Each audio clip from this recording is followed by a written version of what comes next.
దేవుని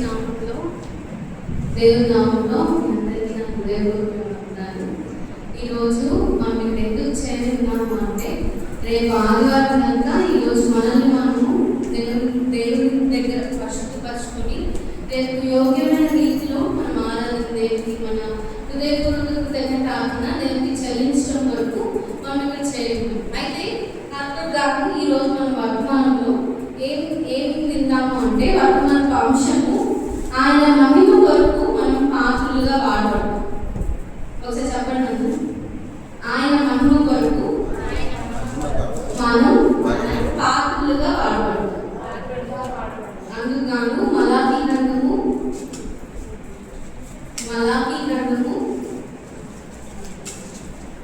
3వ అధ్యాయము అందరూ తీయండి, అందరూ కలిసి చదువుతాం. మలాకీ గ్రంథము 3వ అధ్యాయము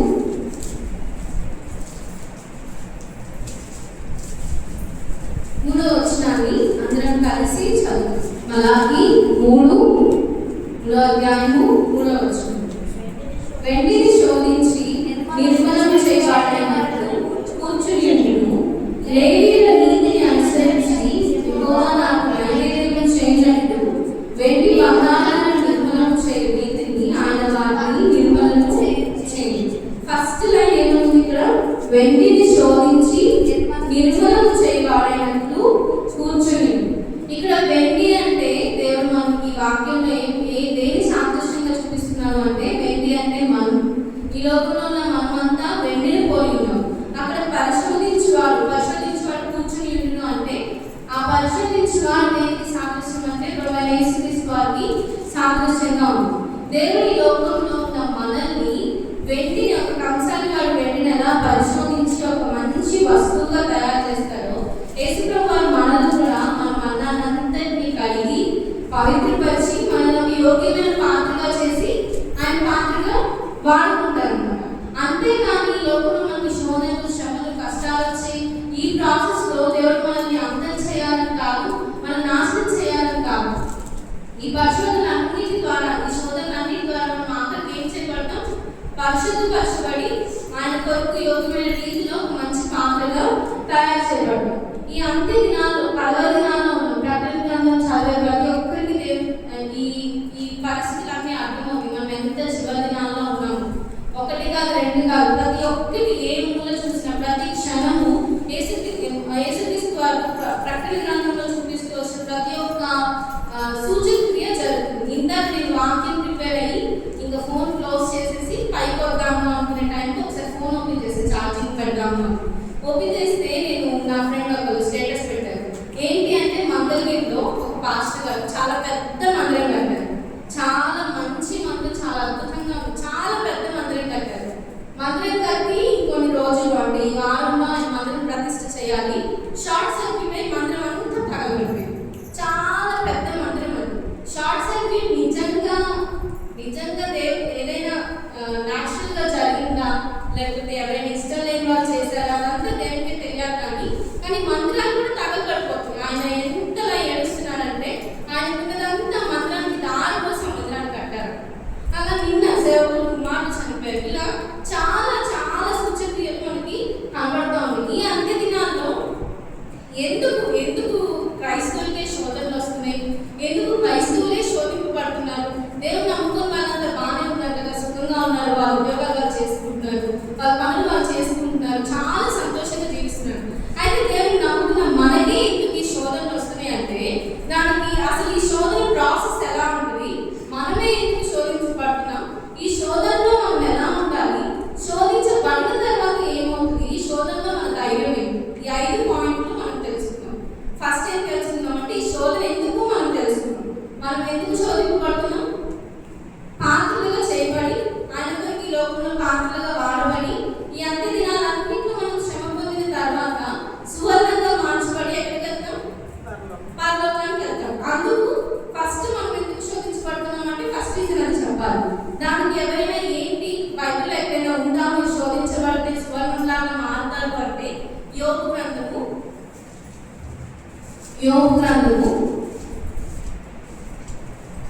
23వ అధ్యాయము 10వ వచనాన్ని ఎవరైనా చాలా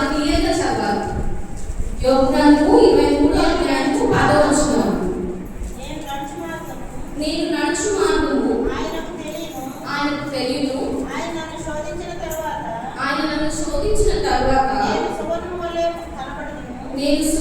వలె కనబడుదును. ఎలా శోధించిన తర్వాత మనం ఎలా కనిపిస్తాము?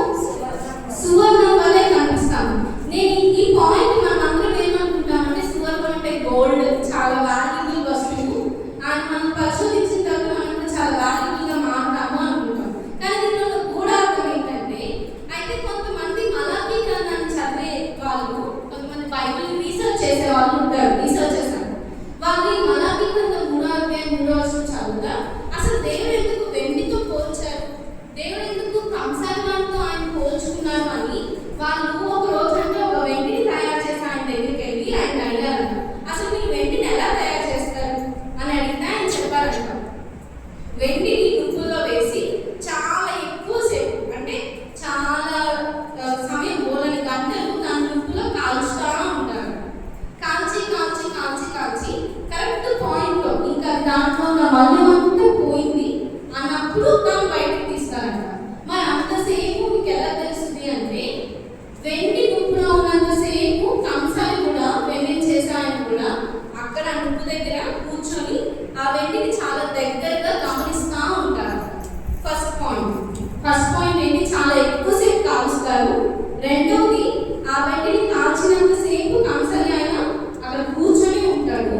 మూడోది ఏంటి అంటే, మూడోది వండర్ఫుల్ క్వశ్చన్. ఆయన అడిగారంట, అసలు సరే వెండి తయారైంది అని మీకు ఎలా తెలుస్తుంది, ఆ తెలిసినప్పుడు మీరు ఎలా బయటకు తీస్తారు అంటే ఆయన నవ్వి చెప్పారంట, వెండి తయారైంది అని నాకు ఎప్పుడు తెలుస్తుంది అంటే, వెండిని నేను చూస్తూ ఉన్నప్పుడు నా ముఖం, నా రిఫ్లెక్షన్ అందులో కనిపిస్తుంది.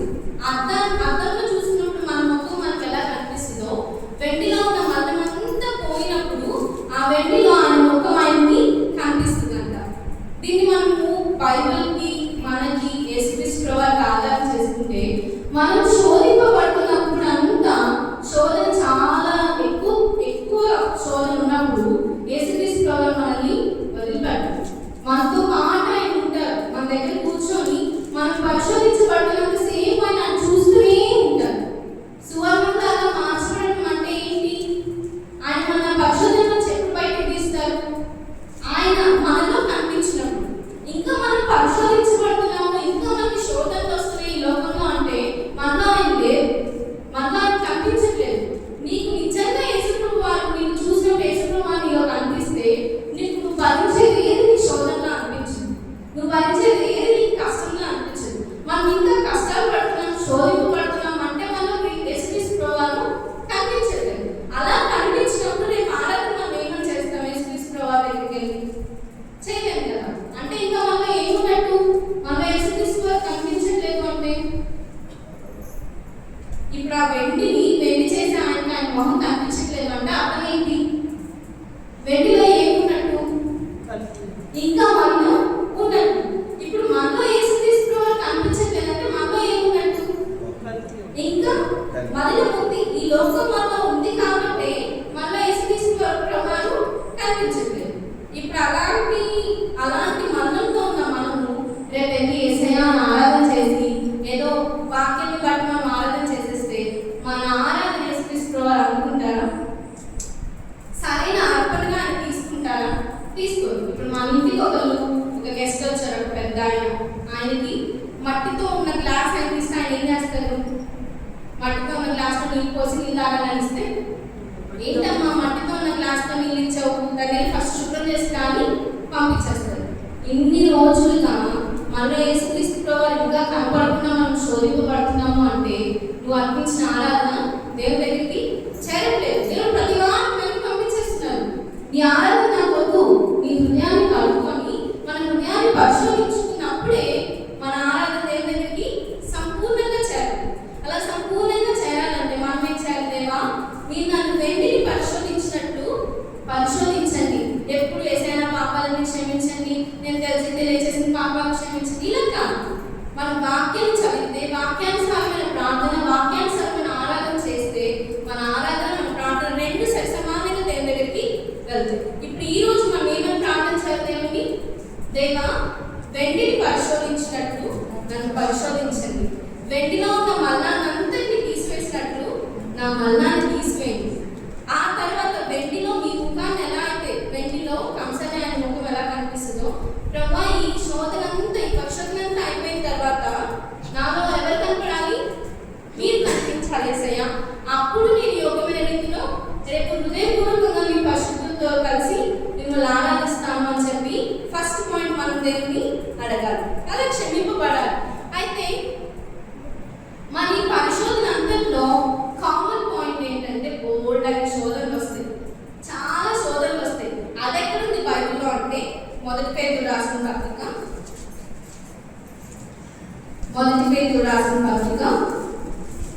కొంచెం ఫాస్ట్ తీస్తే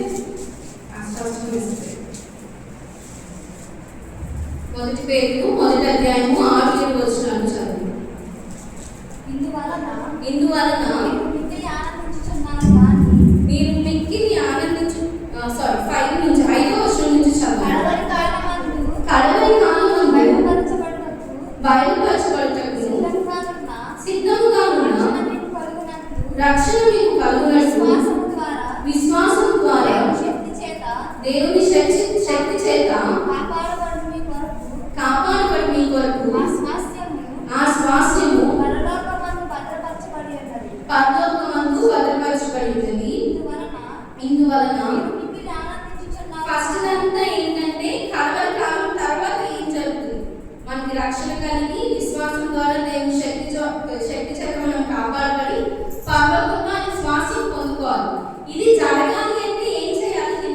చదవండి. ఇందువలన మీరు మిక్కిలి ఆనందించుచున్నారు కానీ అవసరమును బట్టి నానా విధములైన శోధన చేత ప్రస్తుతమున కొంచెం కాలము మీకు దుఃఖము కలుగుచున్నది. నశించుకో సువర్ణము అగ్ని పరీక్ష వలన శుద్ధపరచబడుచున్నది కదా. దానికంటే అమూల్యమైన మీ విశ్వాసం ఈ శోధనల చేత పరీక్షకు నిలిచినదై యేసుక్రీస్తు ప్రత్యక్షమైనప్పుడు మీకు చెప్తును మహిమయు ఘనతయు కలుగుటకు కారణము. 5వ వచనంలో ఏముంది? స్వాస్థ్యం వస్తుంది పరలోకంలో. సో దాని చేత దేవుని చేత కాపాడబడతాము, రక్షణ కలుగు. ఇవన్నీ కలగాలంటే 6వ వచనంలో ఏముంది? కొద్ది కాలము శ్రమ కలుగుతుంది, శోధన సహించాలి, ఆ తర్వాత దుఃఖం కలుగుతుంది. దానికి 7వ వచనంలో ఏముంది? నశించుకో సువర్ణం. అంటే ఇప్పుడు పాడైపోయిన బంగారు వస్తువుని పడేయకుండా దాని కంసరి వాడు ఎలా అయితే దాన్ని పరిశోధించి మంచి వస్తువుగా మారుస్తాడో మనల్ని కూడా పైన ఆ స్వాస్యాన్ని చేరడానికి పరలోకంలో ఉన్న ఆనందాన్ని మనం పొందడానికి కొంచెం కాలం శ్రమలు, కొంచెం కాలం శోధనలు మనకి వస్తాయి. వాటన్నిటిలో మనం ఏం చేయాలి? మనకి దేవుని నమ్ముకుంటే శోధనలు వస్తున్నాయి, దేవుని నమ్ముకుంటే శ్రమలు వస్తున్నాయి. ఈ లోకంలో అందరు బాగున్నారు కదా, మనకి దేవుని వదిలేసి బయటకు వెళ్ళిపోతే సంతోషంగా ఉంటాం అనుకోవాలా? లేదు, శోధనలన్నింటినీ మనం సహించాలి. ఒకటే గుర్తు పెట్టుకోవాలి. ఏంటి? ఫస్ట్ మలాకి 3:3 ఏం చదివాము?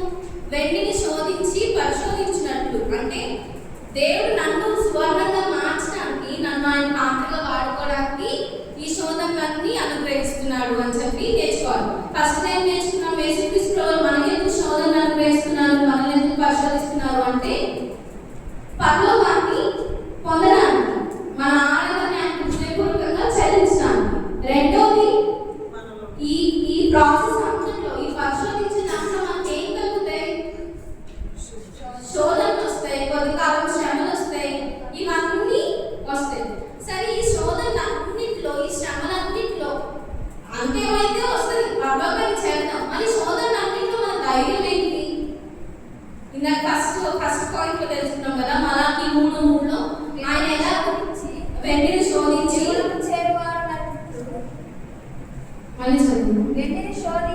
వెండిని శోధించి నిర్మలం చేయవాడైనట్లు కూర్చుని ఎలా ఉన్నారంట?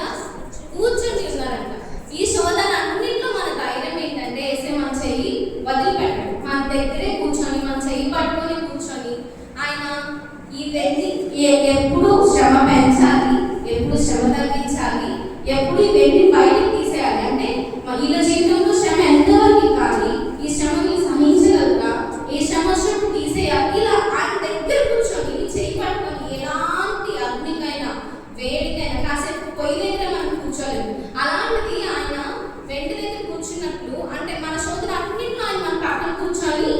మనల్ని పరిశోధిస్తూ మనకి ధైర్యంగా ఉండాలి. ఇదే మన ధైర్యం. శోధన, నీకే శోధన వస్తుంది, నాకే శోధన వస్తుంది అంటే మన శోధనలో మన ధైర్యం ఏంటి? యేసుక్రీస్తు ప్రభువు నీతో ఉన్నారు, నువ్వు ఒంటరి కాదు, నీతో ఉన్నారు అనేది మనం గుర్తుపెట్టుకోవాలి. ఈ శోధనలో మనం ఎలా ఉండాలని చెప్పుకున్నాం. ఇంకొక పాయింట్, ఓపికతో ఓర్పుతో ఉండాలి. సరే, ఇప్పుడు సరే దేవా, చాలా మంది రక్షించబడ్డారు, చాలా మంది క్రైస్తవులుగా ఉన్నారు. క్రైస్తవులు అందరికీ శ్రమలు వస్తున్నాయా? క్రైస్తవులు అని పిలువబడిన వారందరికీ శ్రమలు వస్తున్నాయా? కొంతమందికే శ్రమలు వస్తున్నాయి. ఆ శ్రమలు వచ్చే వాళ్ళు ఇక్కడ ఉన్న వాళ్ళు ఎంతమంది? శ్రమలు వచ్చేవాళ్ళు మనందరికీ శ్రమలు వస్తున్నాయి. సరే, మనకి ఎందుకు శ్రమలు వస్తున్నాయి అంటే దేవుడి వాక్యంలో ఒక మంచి వాగ్దానాన్ని దేవుడు మనకి ఇస్తూ వచ్చారు. అదేంటో చూద్దాం. హెబ్రీయులకు రాసిన పత్రిక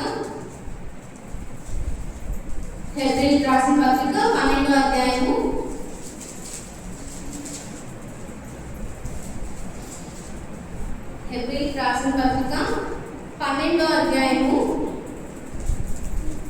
6వ వచనం నుంచి చదువుతాను. నా కుమార, ప్రభు చే శిక్షను తృణీకరించుకుము, ఆయన నిన్ను గద్దించినప్పుడు విసుకకుము.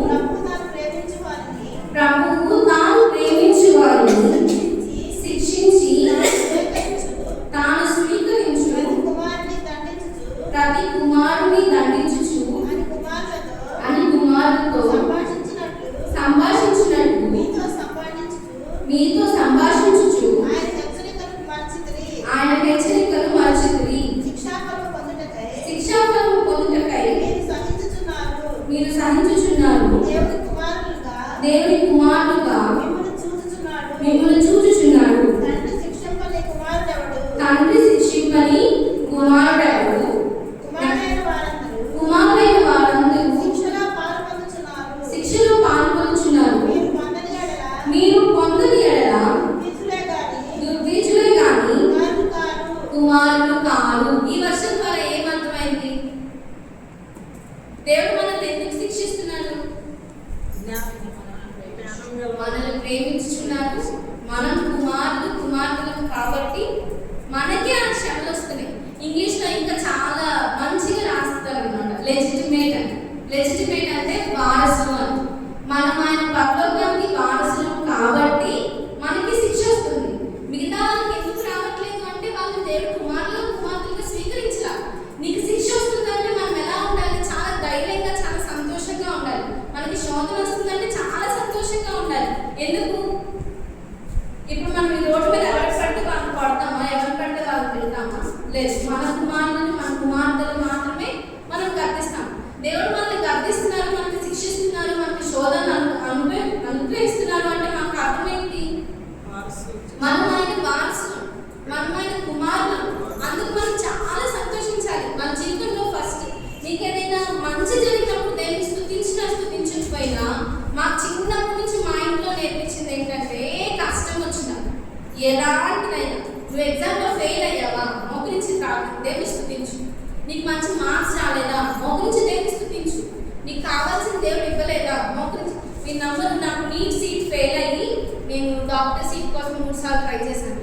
ఆ 3 సార్లు నేను మోకరించి దేవుని స్తుతించాను. నాకు రిజల్ట్ రాగానే ఫెయిల్ అయిన ప్రతిసారి. అదే మనం నేర్చుకోవాల్సింది అదే. ఎందుకంటే నాకు ఎందుకు శిక్ష వస్తుంది? నాకే ఎందుకు శిక్ష వస్తుందంటే నేను దేవుని ప్రేమించిన కుమార్తెను. ఇప్పుడు మీకే శిక్ష ఎందుకు వస్తుందంటే మీరెవరు? దేవుడు మిమ్మల్ని ప్రేమించారు. మీరు ఆయన కుమారులు, మీరు ఆయన వారసు. అందుని బట్టి మనం ఏం చేయాలి? సంతోషించాలి. ఈ ప్రాసెస్ అంతట్లో ఓపిక కలిగి ఉండాలి. ఫస్ట్ ఏం నేర్చుకున్నాం? ఫస్ట్ దేవుడు మనకి ఎందుకు శ్రమలు అనుగ్రహిస్తారు, మనల్ని ఎందుకు వెంటనే శోధించినట్టు మనం శోధిస్తున్నారంటే పరలోకానికి చేర్చబడ్డారు. రెండోది ఆయన పాత్రలుగా వాడబడ్డారు. మూడోది ఆయన మనలో ఉన్న పాపం అంతా కడగబడి ఆయన పాత్రలుగా చేయబడి ఆయనకి సరైన ఆరాధన, సరైన బలి ఆయనకి అర్పించాలి. నాలుగోది శోధనలన్నింటిలో మనం ఎలా ఉండాలి? సహనం కలిగి, ఓర్పు కలిగి, ఓపికతో ఉండాలి. ఎందుకంటే ఎందుకు సహించాలి, ఎందుకు భరించాలి శోధనలన్నింటినీ? మనం ఎవరు? ఆయన బిడ్డలు, ఆయన కుమారులు కంటే ఆయన వారసులు అని చెప్పుకోవాలి. రాజులకు రాజు, ప్రభులకు ప్రభు అలాంటి గొప్ప. ఇప్పుడు ఒక రాజ్యానికి రాజు ఉన్నాడు, ఆ రాజుకి తర్వాత కుమారుడు ఉన్నాడు అనుకోండి. ఆ కుమారుడు డైరెక్ట్ గా రాజు చేసేస్తారా? చేయదు. ఆయనకి కొన్ని యుద్ధాలు నేర్పిస్తారు, యుద్ధంలో పంపిస్తారు. ఆ యుద్ధంలో ఆయన గెలవాలి. గెలిచిన తర్వాతే ఆయన కుమారుడుగా ఆ రాజ్యానికి రాజుగా చేయబడతారు, రాజ్యానికి వారసులు అవుతారు. మనం కూడా వారసులు కాబట్టి దేవుడు మనకి శ్రమలు అనుగ్రహిస్తున్నారు. దేవుడు మనకి శ్రమతో కాదు, ఇదంతా మనల్ని కడుగుతున్నారు, మనల్ని పవిత్రంగా చేస్తున్నారు. మనం పవిత్రపరచబడి లాస్ట్కి ఏమవుతాం? ఒక మంచి పాత్రగా చేయబడతాం. వెండిని పరిశోధించి ఆయన ఒక మంచి వస్తువుగా చేసినట్లు మనం కూడా పరిశోధించబడి చివరికి ఒక మంచి పాత్రగా చేయబడాలి. ఈ కడవరి దినాల్లో చాలా భయంకరమైన పరిస్థితుల్లో మనం ఉన్నాం. మనం ఒకరికి సువార్త చెప్పాలి అంటే ఫస్ట్ మనం ఎలా ఉండాలి?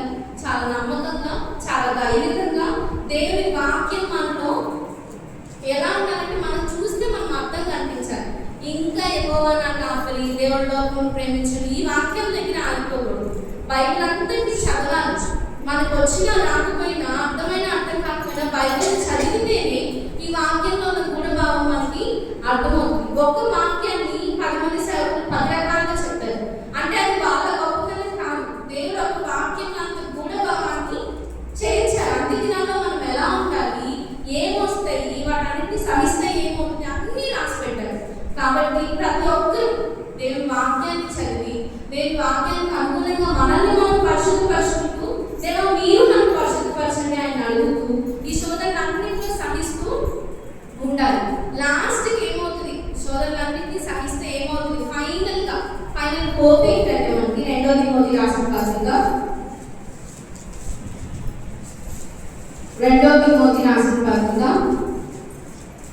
2వ అధ్యాయము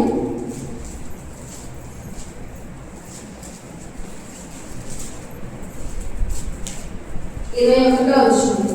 2వ వచనంలో ఎవరైనా వీటిలో చేరక తనను తాను పవిత్రపరచుకుని ఎడల వాడు పరిశుద్ధపరచబడి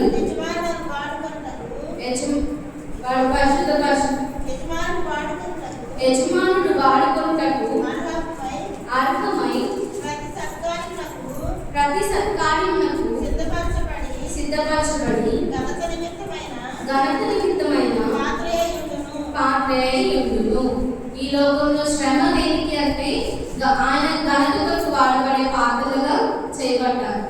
ఈ లోకంలో శ్రమ దేనికంటే పరలోక రాజ్యంలో మనకి స్వాస్యం లభించడానికి. మనకే ఎందుకు శ్రమ కలుగుతుంది? మిమ్మల్ని ఎవరైనా అనొచ్చు, మీరు ఎవరైనా స్వార్థ చెప్పాలనుకోండి. నాకైతే చాలాసార్లు ఎదురైంది. నేను ఎవరైనా స్వార్థ చెప్తే ఏం లాభం? దేవుని నమ్ముకున్న ప్రతి ఒక్కరు చాలా సంతోషంగా ఉన్నారా, సుఖంగా ఉన్నారా? లేదు కదా, చాలా శ్రమలు అనుభవిస్తున్నారు కదా. దేవుడిలో నుంచి వేరే లోకంలో నుంచి దేవుడిలో మారిన తర్వాత వాళ్ళు ఇంకా శ్రమలు అనుభవిస్తున్నారు కదా అంటే దానికి మీరు ఏం సమాధానం చెప్పాలి? దేవుడికి మేము వారసులు, అందుకే మాకు శ్రమ అనుగ్రహిస్తున్నారు. ఇంకొకటి మనకే ఎందుకు శ్రమ అనుగ్రహించబడుతుంది అంటే కూడా చెప్పాలి. ఈ వాక్యాన్ని బట్టి మనల్ని మనం కడుక్కుంటూ మనల్ని కడుక్కోవడమే కాక దేవుని అడగాలి, దేవా వెండిని పరిశోధించినట్టు నన్ను పరిశోధించండి. వెండిని తర్వాత ఎలా మంచి పాత్రగా చేస్తున్నారు, నన్ను కూడా మంచి పాత్రగా చేసి మీ ఘనత కొరకు వాడుకుంటున్నాండి అని చెప్పి మనల్ని మనం కడుక్కుంటూ యోగ్యమైన రీతిలో రేపు ఆరాధన కొరకు సిద్ధపడతాం. ఆ రీతిగా దేవుడు మన ఆరాధనలన్నింటినీ ఆలకించి పరలోకంలో మనందరికీ గొప్ప స్వాస్యము అనుగ్రహించుగాక. ఆమేన్.